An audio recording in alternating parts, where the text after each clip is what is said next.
bumalat sa Senator Ping Lacson. Nako, ay patuloy ang pagwawala. Galit na galit itong si Boy Tim K. Cayetano ay inaawat na ho ni Senador Lacson. Ayaw hong maniwala, ayaw magpaawat. Aba, ay biglang binanatan ho ni Lacson. Alright, welcome back to my YouTube channel. I'm Andes Vlog. Mga kaibigan, ay patuloy ho ang panggugulo nitong si Boy Tim K. Cayetano. Ay akala ko'y tapos na ho ito dahil nagkaroon na ng itinalaga na Senate President na si Gatchalian. Ay hindi ho makamove on. Hindi talaga, may ugali talaga itong hindi niya matanggap ang pagkatalo. Kaya dito ho, patuloy ang pagwawala. At kahit awatin ho ni Senador Lacson ay nagagalit pa. Yan tuloy, binanatan ka ni Lacson. Kaibigan, isang like sa video na ito kung nagustuhan nyo po. Please subscribe my YouTube channel. Ay grabe ho itong mga galawan ni Boy Tim K. Cayetano. Sa bagay, hindi lang po ito ang una at na kanyang mga galawang ganyan, na galawang desperado. Nung ito'y congressman ho, ay ganyan din ho, nagwawala, hindi rin matanggap ang pagkatalo. Doon sa time sharing ng Speaker of the House. Ngayon ho, ganito na naman. May pagkakahawig, mga kaibigan. But sa puntong ito, mga kaibigan, nagsalpukan naman ay itong si Senador Lacson at itong si Boy Tim K. Cayetano. At ayaw nga magpaawat ni Boy Tim K. Cayetano. At ang ginawa ni Lacson, binanatan ho. Ayan, yan ang napala mo. Ay hari ka ngayon. Shoutout mga kaibigan, ito po at kalalabas pa lang na mainit na balita at nagpang-abutan dalawa ito si Lacson. Ay talagang babanatan ka ni Lacson. Dadaka ng dadal, nagwawala ka eh. Ito mga kaibigan, bumabagi ko po sa inyo. Shoutout po sa lahat. Nako, matindi ho ito. Huwag nyo pong kaligtaan, panoorin, pakinggan. Ang ibabagi ko po sa inyo, magugulat kayo. Matindi ho ito. Nako. Wala pa ring humbay ang work-works pagitan ni ousted Senate President Alan Peter Cayetano at ilang miyembro ng bagong Senate majority. Ilang taong kasi sa paksyon ni Senate President Sherwin Gatchalian, baka wala ng Malacanang. Nagbabalik si Isaiah Mirafuentes ng Abante para sa detalye. Go ahead. Napalitan na ang Senate President, pero ang dating SP tila tumatahol at bumabanat pa rin sa mga kapwa niya senador. Si Senator Tito Soto and Senator Raffy Tulfo, at least sila tuta ng Malacanang. Pero si Erwin Tulfo, tuta lang ni Lacson. Hindi siya tuta ng Malacanang. Diba? Kasi nga may hawak sa kanya si Senator Lacson na alam sa kanya. Kung sila tuta, iba naman daw sa Senator Lacson. Si Senator Lacson, hindi na po tuta si Senator Lacson, aso na po siya. Matagal na po matagal na eh. Okay. But ano ang ibig ko sabihin sa aso? Anong klase? Iba-iba kasi yung klase ng aso.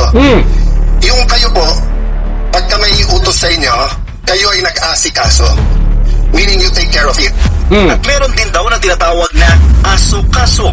Ano yung aso-kaso? Tatahol yung aso, kakasuhan. Agad namang bumalat si Senator Ping Lacson. Ay ano ka naman, baboy? Kung may aso, ikaw naman ay baboy. Senador Cayetano, binababoy mo ang institusyon ng Senado. Inaabuso mo ang iyong kapangyarihan na sa akala mo yung dati mong ginagawa nung panahon ni Digong ay magagawa mo ngayong panahon ni President Bongbong Marcos. May sayad na rin ito eh. Ito mga kaibigan, kung tinatawag niyang aso at may nabanggit siyang aso, tinatawag naman kitang baboy. Dahil binababoy mo ang taong bayan, piperang yung tagasunod dahil matagal mo nang binaboyan. Binababoy mo, niloloko mo ang iyong ika nga po'y napapaniwala at nabubudol. Eto mga kaibigan, ituloy po natin. At nandito, mayroon pang kasama na pagpapatiwakal, pagkitil ng sariling buhay. O nandito, mga kaibigan. Kung kayo po, Mm. pagka may utos sa inyo, kayo ay nag-asikaso. Meaning you take care of it. At meron din daw na tinatawag na aso-kaso. Ano yung aso-kaso? Tatahol yung aso, kakasuhan. Agad namang bumana si Senator Ping Lacson sa kanyang post online. Itinanggi niya ang pagiging aso ng palasyo. Pero kung aso siya, bakit naman daw kuya ang tawag sa kanya ni Cayetano? Dagdag pa niya, nakakaawa na raw si Cayetano at palapit na raw pumigay. Kaya sana raw hindi siya magpatiwakal. Noon na nang binatikos si Lacson ng liderato ni Cayetano sa Senado. Sa loob raw kasi ng 28 days, umabot sa 700 million pesos ang nagasta ng Senado pero wala namang nagawa. Paliwanag naman ni Cayetano, kahit sino pa ang SP, 25 million pesos kada araw niya ang gastos ng Senado. Para sa Agenda Weekend, ay sayang meron paradise. Aroy ko mga kaibigan. Ang sabi nga ni Senador Lacson, ay nakakaawa na ho ito. As ipagdasal daw natin na ito sana ay huwag magkitil ng buhay o magpatiwakal. Itong si Boytin kay Kawatano. Ibig sabihin, siya ay nagwawala. Isang uri ng pagwala ho yan. At habang inaawat ho siya, naitigil na mga ganyan, dapat magtrabaho na lang. Dahil ito isang uri, senador ito abogado. Ba't ngayon isang marites ho ito Isang pambansang marites ang gusto niya di ba? Ayaw magpaawat. Di ba? Ang una ay ayaw magpaawat, nagwawala. Tapos nakakaawa. At sa bandang huli ay baka ito ay magpatiwakal o magkitil ng sariling buhay. Ayun dito sa binahagi ko po sa inyo. Naku, hindi ho tayo nagpapakalat ng anumang fake news dito. Napakaliwanag naman ho na binanatan ni Senador Lacson itong si Boy Kawatano sa pamamagitan po ng online na pagbibigay niya ng anumang public opinion dito ho sa mga galawan ni Kawatano. Maliwanag ang sinasabi sa pagbanat ni Lacson na ang banat niya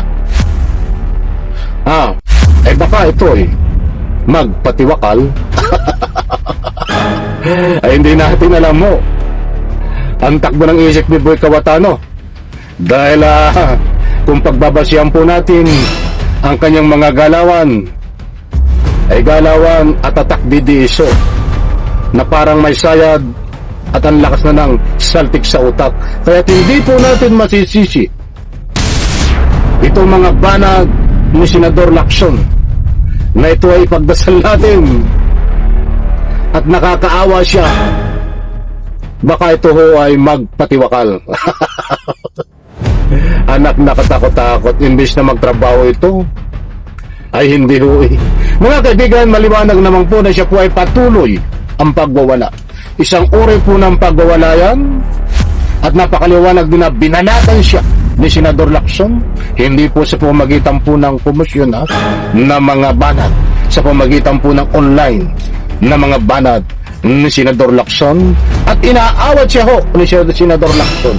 Ayaw naman maniwala at patuloy ho ang pagmamarites, pabibigay ng anumang walang katotohanan na lumalabas sa bunganga nitong si Boy Kawatano. Mga kaibigan, bigyan po natin ng parto ito.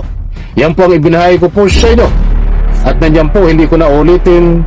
Pwede nyo pong i-replay ang video na ito para lubos nyo pong maunawaan. Kaibigan, isang like, isang share sa video na ito. Salamat po.